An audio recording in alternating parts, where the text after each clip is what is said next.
안녕하세요. 이번 동영상에서는 CSS를 이용을 해서 웹문서 전체 또는 웹 요소의 배경을 꾸미는 방법에 대해서 알아보도록 하겠습니다. 가장 간단한 방법은 배경색을 지정하는 거죠. 또는 배경 이미지를 넣을 수도 있고요. CSS3에서는 소스만으로도 그라데이션 효과를 넣을 수도 있습니다.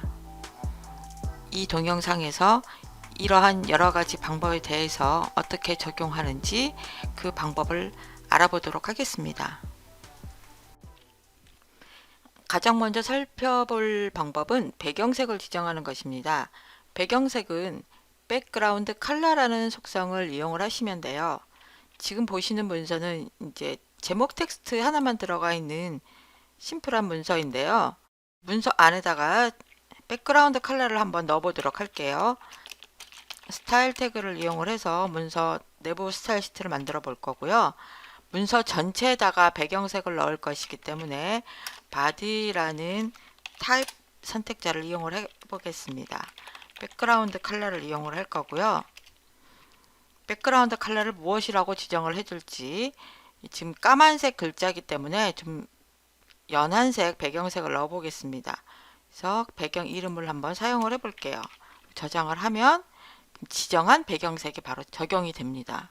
이렇게 배경색을 사용할 이름을 지정을 해도 되고, 여기 사각형을 클릭한 다음에 색상표에서 RGB 값이라든지 16진스 값이라든지 HSL 값을 사용을 해도 됩니다.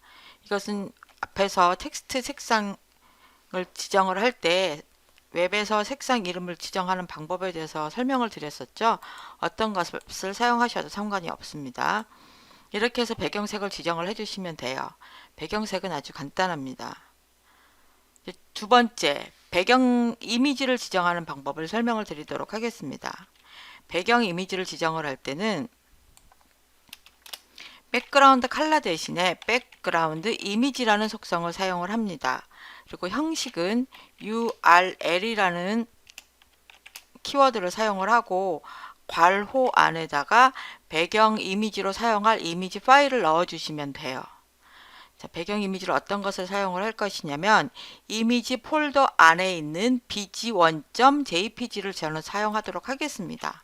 다운표 안에 이미지 폴더 안에 있는 bg1.jpg 파일을 사용을 하겠다 라고 적어주고 한번 저장을 눌러 볼게요.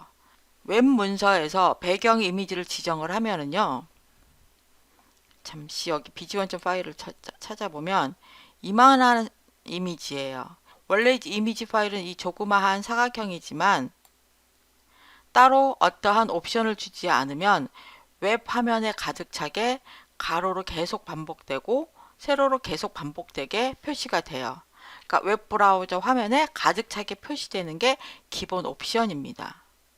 그럼 나는 얘를 계속 반복하지 않고 가로로만 반복되게 하고 싶다, 또는 세로로만 반복되게 하고 싶다, 그렇게 지정을 할 수도 있습니다. 그럴 때 사용하는 속성이 있는데요. 그게 바로 백그라운드 리핏이라는 속성입니다. 이 리핏이라는 속성을 이용을 해서 가로로만 반복하겠다면 repeat x라고 해주고요. 세로로만 반복하겠다면 repeat y, 가로와 세로로 계속 반복하겠다면 repeat, 반복하지 않고 한 번만 나타나겠다면 no repeat, 이렇게 선택을 해주시면 돼요. 나는 repeat로만 반복하겠다, 가로로만 반복하겠다 그랬으면 repeat x를 선택해주면 이렇게 계속 가로로만 반복이 됩니다. 또는 나는 얘를 세로로만 반복하겠다 그러면 repeat y, 그러면 얘는 계속 세로로만 이렇게 반복을 하게 됩니다. 또는 나는 반복하기 싫어, 한 번만 표시할래, 그러면 no repeat이라고 하면 한 번만 원래 있었던 이 크기만큼만 표현이 되죠. 저는 한번 repeat x로 한번 지정을 해 보겠습니다.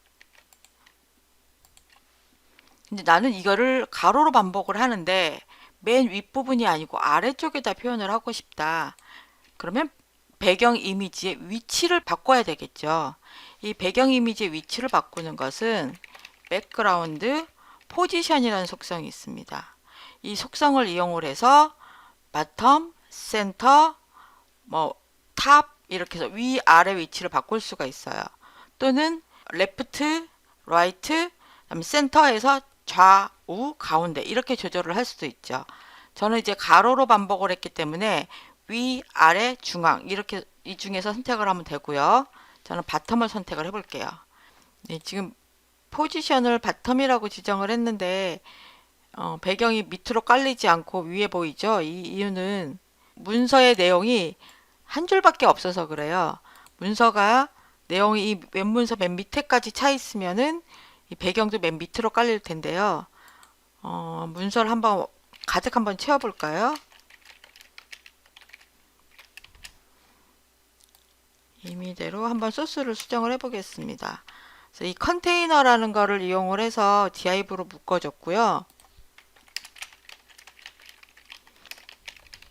컨테이너 선택자를 높이를 문서에 가득 채워보겠습니다. 그래서 이 컨테이너가 실제 텍스트는 없지만 이 높이 값이 문서에 가득 차게 수정을 해줬어요. 그랬더니 배경 이미지가 맨 아래쪽에 깔리는 걸 볼 수가 있습니다. 이 웹브라우저 창 크기에 상관없이 항상 아래쪽에 배치가 됩니다. 만약에 배경 이미지를 세로로만 반복하게 했다. 그리고 배경 이미지 위치를 오른쪽으로 지정을 해주면 웹브라우저 창 크기에 상관없이 항상 오른쪽에 나타나게 됩니다. 이렇게 백그라운드 포지션이란 속성을 이용을 하면 배경 이미지 위치를 지정을 할 수 있습니다. 그리고 자주 쓰는 속성 중에 하나가 백그라운드 어태치먼트라는 속성이 있습니다. 어태치먼트라는 것은 이렇게 붙이는 고정시킬 때 자주 사용하는 속성인데요. 배경 이미지를 저는 이제 두 번째 bg2.png라는 걸 한번 넣어보려고 합니다. bg2.png 이미지를 넣을 거고요. 얘를 반복하지 않으려고 해요. 그 위치를 어디다 넣을 거냐면 탑 라이트 오른쪽 위에다 넣을 거예요. 자, 그럼 이 이미지가 들어갔어요. 탑 라이트에 들어갔는데 얘를 픽스트로 하려고 합니다. 픽스트는 항상 그 위치에 고정하겠다는 뜻입니다. 탑 라이트 오른쪽 윗부분에 고정할 것이라서 만약에 얘를 이렇게 문서 크기를 브라우저 창 크기를 줄여서 스크롤 막대가 나타날 경우에 스크롤을 하더라도 이 배경 이미지가 바뀌지 않는 거예요. 그 위치에 고정이 돼서 바뀌지가 않는 것이죠. 앞에서 포지션 속성을 공부할 때 거기서 fixed라는 값을 사용을 하면 그 웹 요소의 위치 값이 바뀌지 않아서 계속 스크롤을 하더라도 고정이 되는 그런 것을 배웠었잖아요. 마찬가지로 배경 이미지로 이것을 고정할 수도 있습니다. 이 배경 이미지로 아예 고정을 해 놓으면 얘는 클릭을 할 수는 없지만 이 위치에 같은 이미지가 항상 나타나요. 그래서 아무리 문서가 길어져서 얘를 스크롤을 하더라도 이 이미지는 그 자리에서 바뀌지 않고 표시가 됩니다. 그래서 같은 이미지를 항상 그 자리에 표시하고 싶을 때 배경 이미지로 이렇게 고정해서 표시하는 방법도 있습니다. 지금까지 사용했던 백그라운드 이미지와 리피트, 포지션, 어태치먼트를 한꺼번에 묶어서 백그라운드라는 하나의 속성으로 표시할 수가 있습니다. 이거를 다 주석 처리하고요. 이걸 어떻게 표시할 수 있냐면 url images bg2.png 그리고 no repeat top right fixed 이렇게 한꺼번에 표현하셔도 돼요. 이미지 파일을 맨 먼저 써주시는 게 좋겠죠. 그 다음에 나머지는 순서는 상관이 없어요. 왜냐하면 속성 값이 다 다르기 때문에 어떤 걸 먼저 쓰더라도 상관이 없습니다. 대신 이런 탑 라이트 얘네는 같이 다니는 값이기 때문에 같이 써주셔야 되고요. no repeat를 뒤에 가도 상관없고요. fixed가 앞으로 와도 상관이 없습니다. 각 속성의 속성 값들의 순서는 상관이 없고 얘네들을 한꺼번에 묶어서 사용해 주셔도 상관없어요. 보통은 이런 식으로 많이 사용을 합니다. 각각 일일이 쓰지 않고 백그라운드로 묶어서 한꺼번에 사용을 많이 해요. 이렇게 해서 백그라운드 속성으로 줄여서 표현할 수도 있습니다. 다음으로 알아볼 속성은 백그라운드 사이즈라는 속성입니다. 백그라운드 사이즈라는 속성은요, 내가 배경 이미지를 넣으려고 하는 요소와 그게 사용할 배경 이미지 크기가 달랐을 경우에 예전 같으면 포토샵을 이용을 해서 그 부분에 맞게끔 이미지를 편집을 해서 넣어줘야 했었거든요. 근데 이제는 CSS에서 직접 그 배경 이미지를 줄이거나 늘리거나 할 수가 있습니다. 그 방법을 알아보도록 할게요. 백그라운드 사이즈라는 속성에는 여러 가지 속성 값을 사용할 수가 있는데 기본 값은 오토입니다. 여기에 사용할 배경 이미지는 이만한 크기를 가졌어요. 그런데 내가 배경 이미지를 넣으려고 하는 이 div라는 이 요소의 크기는 가로 400픽셀이고 세로가 400픽셀이에요. 이미지보다 들어가려고 하는 박스 모델이 더 작아요. 그래서 오토라고 지정을 해주면 원래 배경 이미지 크기가 그대로 들어가거든요. 그래서 지금 웹브라우저 창에서 보시는 것처럼 원래 배경 이미지 크기가 그대로 들어가다 보니까 잘려요. 잘려서 요만큼만 보입니다. 원래 크기가 그대로 들어가서. 그럼 여기에 사용할 수 있는 백그라운드 사이즈 속성에 사용할 수 있는 값들을 사용을 해서 값에 따라서 화면에 표시되는 형태가 어떻게 달라지는지를 한번 보도록 하겠습니다. 이 백그라운드 사이즈에는 픽셀 값을 이용을 해서 배경 이미지를 조절할 수가 있습니다. 이렇게 픽셀 값을 한번 넣어 볼게요. 200픽셀이다 라고 넣으면 화면에 들어가는 요 가로값을 배경 이미지의 가로값과 세로값을 조절할 수 있습니다. 원래 배경 이미지 크기가 얼마인지 모르겠지만 가로 200픽셀만큼 세로 200픽셀만큼 줄여서 넣을 수가 있습니다. 보통은 가로와 세로 값을 따로 지정하지 않고요. 이렇게 한 가지 값만을 지정하는 경우가 많은데요. 200픽셀이라고 값을 하나만 지정하게 되면 이 값은 배경 이미지의 너비 값으로 사용이 됩니다. 배경 이미지 값을 200픽셀로 지정을 하면 높이 값은 원래 배경 이미지의 이미지 비율에 따라서 자동으로 계산이 됩니다. 너비가 200이 되고 세로 값은 알아서 계산을 해서 맞게끔 표시가 돼요. 배경 이미지를 픽셀 값이 아니라 퍼센트 값으로 표시할 수도 있습니다.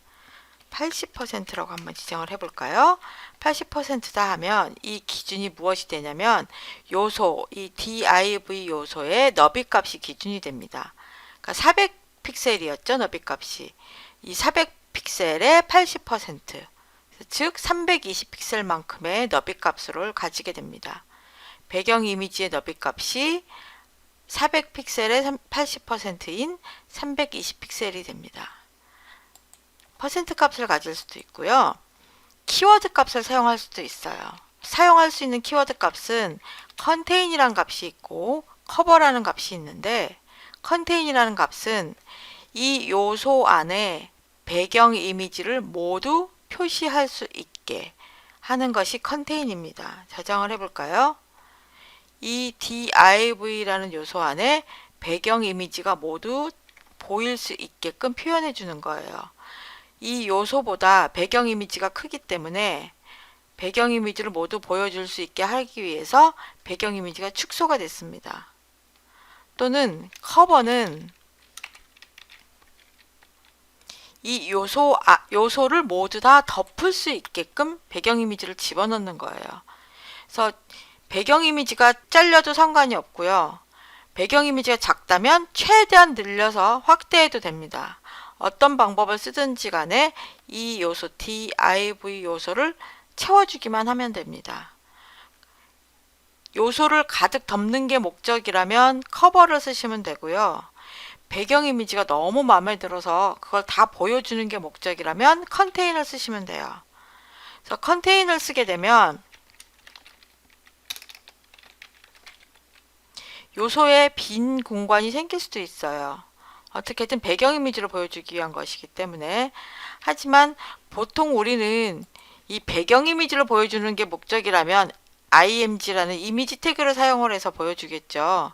우리가 배경 이미지를 쓰는 주된 목적은 그 요소를 가득 채워서 그 위에다가 글씨를 쓴다거나 다른 요소를 보여주기 위한 목적이 크기 때문에 컨테인이라는 값보다는 커버라는 값을 많이 사용을 합니다.